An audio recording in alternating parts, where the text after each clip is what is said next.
السلام علیکم ورحمۃ اللہ وبرکاتہ۔ صرف کتابیں رٹنے سے نہیں، سمجھنے سے علم حاصل ہوتا ہے۔ بہت ہی پیارا اور زبردست اسلامک بیان، جزاک اللہ۔ اس زمانے میں اللہ تعالیٰ نے ہمیں اس کی توفیق دی اور مدارس کے ساتھ ہمارا رابطہ قائم کیا ہے علم دین حاصل کرنے کے لیے، تو یہ بڑی نعمت ہے، اس پر شکر گزار بننا چاہیے، اور جتنا بھی شکر کریں تھوڑا ہے کہ اللہ نے ہمارے قلوب کو اس طرف متوجہ کر دیا، رغبت پیدا کر دی اس کی، ورنہ بہت سی مرتبہ قلوب متوجہ ہی نہیں ہوتے ہیں، اسباب بہت ہوتے ہیں، رغبت پیدا نہیں ہوتی پڑھنے کی، مدرسے میں رہنے کی۔ اللہ نے اس کی رغبت دل میں پیدا کی اور مدرسے میں رہنے کی توفیق عطا فرمائی ہے۔ پہلی اور بنیادی چیز یہی ہے کہ اس پر ہم شکر گزار بنیں، جس کا اللہ کی طرف سے تقاضا بھی ہے، مطالبہ بھی ہے، اور شکر پر نعمت میں اضافے کا وعدہ بھی ہے۔ ان شکرتم لازیدنکم، تم شکر کرو گے تو ہم نعمت میں اضافہ کرتے ہی رہیں گے۔ زیادتی علم کا یہ سبب ہے کہ آدمی شکر کرے، اپنی زبان سے بھی، اپنے عمل سے بھی۔ زبان سے بھی آدمی شکر کر کے اللہ کا شکر ہے کہ اللہ نے ہم کو موقع دے دیا۔ پچھتاتے پچھتاتے نہ پڑے، کیا کرے اب آ ہی گئے ہیں تو، بلکہ شکر کے ساتھ خوش ہو کر، فَبِذَلِكَ فَلْيَفْرَحُوا هُوَ خَيْرٌ مِّمَّا يَجْمَعُونَ، خوش ہو کر بشاشت کے ساتھ۔ اور حالات یکساں نہیں ہوتے، حال بدلتا رہتا ہے، جیسے موسم بدلتا رہتا ہے، کبھی سردی، کبھی گرمی، کبھی بارش، کبھی تیز دھوپ ہو جاتی ہے، کبھی ہلکی ہو جاتی ہے۔ ایسے انسانی حال بھی بدلتا رہتا ہے، یکساں نہیں ہوتا، کبھی خوب بشاشت پیدا ہو جاتی، کبھی سستی آ جاتی، کبھی تھکن ہو جاتی ہے۔ لیکن جتنا عمل میں احتساب ہوگا اتنی بشاشت زیادہ ہوگی۔ حضور علیہ السلام نے اپنی امت کو احتساب عمل کے ساتھ اٹھایا، عمل پر کیا ملنے والا ہے، ایمان کی قیمت بتائی، علم کی قیمت بتائی۔ طلب علم کے لیے نکلنے والا جو مسافر ہیں، آدمی ہیں، اس کے چلنے پر اس کو کیا مل رہا ہے، اس کے سفر پر کیا مل رہا ہے، پڑھنے پر کیا مل رہا ہے۔ احادیث، ایک آیت کلام پاک کی پڑھ، ایک حرف اس پر 10 نیکیاں، کہ الف لام میم پورا ایک حرف نہیں، الف حرف و لام حرف و میم حرف، یعنی الگ الگ اس کو کیا کہ بھئی یہ بھی ایک حرف الگ ہے، یہ حرف ہے، اس کا الگ اجر ہے، اس پر بھی اجر ہے، اس پر بھی اجر ہے۔ جس کو پڑھنا نہیں آتا وہ مشقت کے ساتھ پڑھ رہا ہے تو اس کو دوہرا اجر ملے گا، کہ اس کو پڑھنا نہیں آتا تو آدمی گھبرا جاتا ہے، اکتا جاتا ہے، اپنا آتا نہیں ہے، کیونکہ جو آدمی اس میں مشقت برداشت کرتا ہے تو اس کو دوہرا اجر ملے گا۔ اب جس کو نہیں آتا ہے اس کو بھی رغبت پیدا ہو جائے گی کہ میرا اجر ڈبل ہے، اور اگر وہ چیز نہیں تو آدمی 2-4 دن، ہفتہ 10 دن میں گھبرا جاتا ہے کہ بہت کوشش کرتا ہوں مجھے تو آتا ہی نہیں، تو وہ بھی گھبراوے نہیں، پڑھتا رہے شوق سے اور بشاشت سے اور پوری محنت سے، اس لیے کہ علم جو ہے وہ جان کھپائے بغیر نہیں آتا، پورا پرانا سلسلہ ہے اس کا۔ آپ صلی اللہ علیہ وسلم پر بھی جب وحی آتی تھی تو آپ پر بڑی مشقت ہوتی تھی اس کی، دورے والوں نے پڑھا ہوگا بخاری میں، اس آپ پر مشقت ہوتی تھی، اور پھر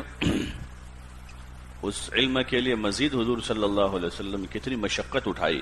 صحابہ نے کتنی تکلیفیں برداشت کی ہیں، اس کو پڑھنا چاہیے تاکہ قدر پیدا ہو، اور جو نعمتیں ہمیں میسر ہیں اس وقت اس پر شکر پیدا ہو۔ ابھی ماضی قریب تک ہمارے بزرگوں نے کیا مشقتیں اٹھائی ہیں علم کے حاصل کرنے کے خاطر، اور وہی مشقت کے ساتھ جب انہوں نے لیا تو علم ان کے اندر رچ بس گیا اور قدر پیدا ہوئی علم کی۔ بڑی مشقت کے ساتھ، بڑی محنت کے ساتھ انہوں نے پڑھا، کتابیں پوری میسر نہیں ہیں، 2 وقت کا کھانا میسر نہیں ہے، کپڑا نہیں ہے ان کے پاس، رہنے کا کمرہ نہیں ہے، بوریوں پر زندگی گزارتے، اس لیے معروف ہے نا بوریا نشین، بوریا نشین کہتے ہیں علماء، بوریوں پر بیٹھے ہو اور علم حاصل کیا، بڑی محنت سے لیا اس کو، اس لیے کہ جان کھپائے بغیر نہیں آتا، یہ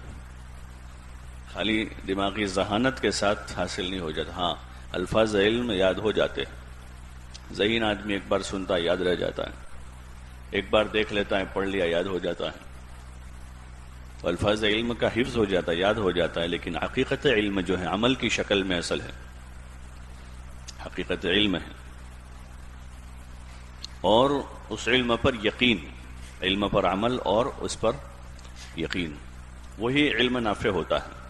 جب اس پر عمل ہو، علم پر یقین ہو تو وہ علم نافع ہے۔ اس سے بڑی کوئی دولت دنیا میں نہیں ہو سکتی۔ کہ آدمی کا اپنے علم پر عمل ہے اور اس علم سے زندگی بننے کا یقین ہے کہ دنیا بھی اسی سے بنے گی، آخرت بھی اسی سے بنے گی، قبر کے مراحل بھی اسی سے حل ہوں۔ علم الہی ہے، یقینی علم ہے، اس میں کوئی شک نہیں اور قطعی ہے، ظنی نہیں ہے، ظنی نہیں ہے، کامیابی اس میں یقینی ہے اور علم قطعی ہے۔ اس لیے کہ یہ علم کارآمد عمل اور یقین کے ساتھ، کس کے ساتھ ہے؟ تو ہماری کوشش بھی وہی ہوگی کہ پوری جان کھپا کر، یعنی محنت کر کے، جان کھپانے کا مطلب محنت کر کے اچھی طرح سے اس کو لینا ہے اور لیتے ہوئے عمل میں لاتے جانا ہے، جو پڑھا ہے اس کو عمل میں لانا ہے، چاہے وہ کسی بھی شعبے سے متعلق علم ہم نے لیا ہے، عبادت سے متعلق تھا یا معاملات سے متعلق تھا یا معاشرت سے متعلق تھا یا اخلاقیات سے متعلق کوئی بات تھی۔